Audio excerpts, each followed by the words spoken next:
శుక్లాంబరధరం విష్ణుం శశివర్ణం చతుర్భుజం ప్రసన్నవదనం ధ్యాయేత్ సర్వవిఘ్నోపశాంతయే. దేవతలు మహేశుని స్తుతించడం. అంతవరకు సుశీలురుగా ఉండిన త్రిపుర దుర్గస్థులకు దైత్యులు దానవులు ఇట్ల దుష్టులను దురాత్ములు అయిరి. వారు లోకాలను నాశనం చేయసాగిరి. తపోధనుల తపోవనములను పెకలింపసాగిరి.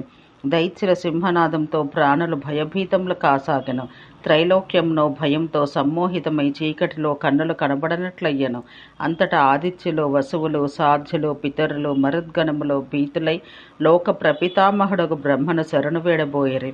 వారు సువర్ణ కమలపీఠాన ఆసీనుడై ఉన్న ప్రపితామహుని సమీపించి దర్శించి అందరూ ఒక్కటిగా నమస్కరించి ఇట్లు పలికిరి: దేవా, నీ వరములచే దర్పించి ఈ త్రిపుర దుర్గావాసులకు దానవులు ప్రభువులు తమ సేవకులను బాధించినట్టు మమ్ము బాధిస్తున్నారు. వారి భయాన మేము సింహాలకు భయపడు మృగాల వలె పృథివీ అంతటా తిరుగుతున్నాము.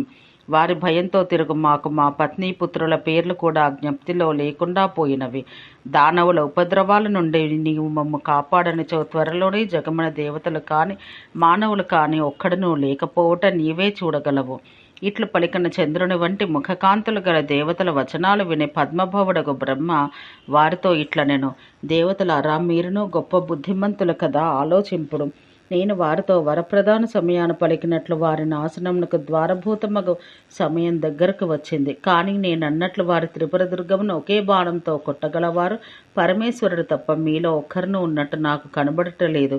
జగత్పతియో మహేశ్వరుడు మహాదేవుడు ఒక శివునికి తప్ప ఇతరులకు ఈ త్రిపుర దుర్గాన్ని ఒకే బాణంతో ఒకే మారు ఆత్మవీర్యంతో పడగొట్టుట శక్యమా?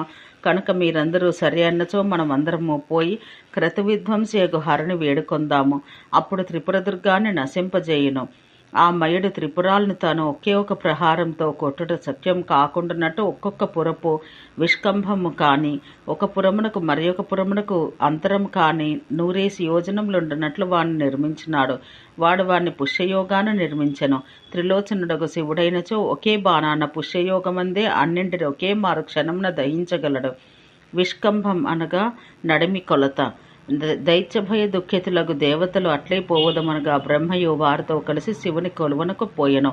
వారక్కడ శివుని దర్శించిరి. ఆ దేవుడు భూత భవేశ్యుడు, జగత్ సంహారకర్త. ఉమతో నందితో కూడి అగ్నివర్ణమయ దేహంతో, అగ్నిరాశి సమాన నయనాలతో, అగ్నివర్ణ విభూషణాలతో, వేల కొలది అగ్నుల వలె సూర్యుల వలె ప్రకాశించుచు చంద్రుని అవయవ లక్షణాలు చంద్రుని వలె సౌమ్యమగు ముఖము కలిగి ఉండెను. అతడు అగమ్యుడు, అజుడు, ప్రకాశమానుడు, మదన శత్రువు, త్రినేత్రుడు, ఎల్లరకు ఎల్ల కోరికలు తీర్చువాడు, సుఖకరుడు, సర్వలోకపతి, పార్వతీపతి. ఇట్టి శివుని దర్వించి దేవతలు ఆ దేవుని ఇట్లు స్తుతించిరి: భక్తులకు శుభకరుడు, పాపులకు హింసకుడు, బాధల తొలగించువాడు, వరముల సుగవాడు, జీవులకు అధిపతి, భయంకరుడు, జటాజుటాధారి మహాదేవుడు, దుష్టులకు భయంకరుడు, త్రినేత్రుడు, ప్రజాధిపతి, ఈశ్వరుడు, భగుడను ఆదిత్యుని కొట్టినవాడు, అంధకుని చంపినవాడు, నీలకంఠుడు, సూర్యాదుల చేకూడా భయముతో పనులు చేయించువాడు, లోకకర్తలకును కర్తలకును అధిపతి, కుమారస్వామికి శత్రువులకు వారి నశింపచేయువాడు, కుమారస్వామికి తండ్రి, విశేషంగా జటాజూటమున ఎర్రనివాడు, ధూమ్రవర్ణుడు, లోకములు ధరించువాడు, పాపుల నరకువాడు, నీలకేశుడు, శూలధారి, దివ్యశయనుడు, ఉరగభూషణుడు, సునేత్రుడు, హిరణ్యము, పసుపు రేతస్సుగా గల అగ్నిస్వరూపుడు, అచింత్యుడు, అంబికాభర్త, సర్వదేవస్థుతుడు, వృషభధ్వజుడు, దుష్టుల విషయాన కోపి, జటాధారి, బ్రహ్మచారి, జలములందుండి తపమాచరించుచుండువాడు, బ్రహ్మతత్వవేత్త, ఆ జితుడు, విశ్వస్వరూపుడు, విశ్వస్రష్ట, విశ్వమందు ఆవరించి ఉండువాడు, దివ్యుల సేవలు అందుకొనువాడు, సర్వసంపదలకు ప్రభువు, ఆశ్రయింపదగినవాడు, కోరికలు వేడదగినవాడు, ఎల్లప్పుడూ పనిలో మునిగి ఉండువాడు, భక్తానుకంపి జన్మమునకు తగిన ఉత్తమ గతి ఇచ్చువాడు అగు దేవా, నీకు నమస్కారం. ఇందు దేవతాకృత శివస్థుతి మాతృకా సంఖ్యాకంగా ఉన్నది. ఇందలి మూలభూతభావనను ఇట్లు ఊహించవచ్చు: వాంగ్మయమంతయు ఏక పంచాశన్మాత్రకామయము.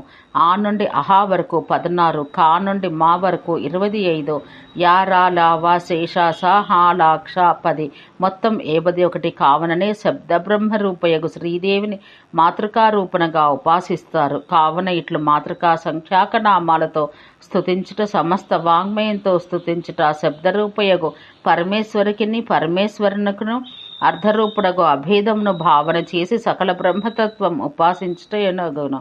ఇది సాధకులకు సకలార్థ సాధకం. ఓం శాంతి శాంతి శాంతి.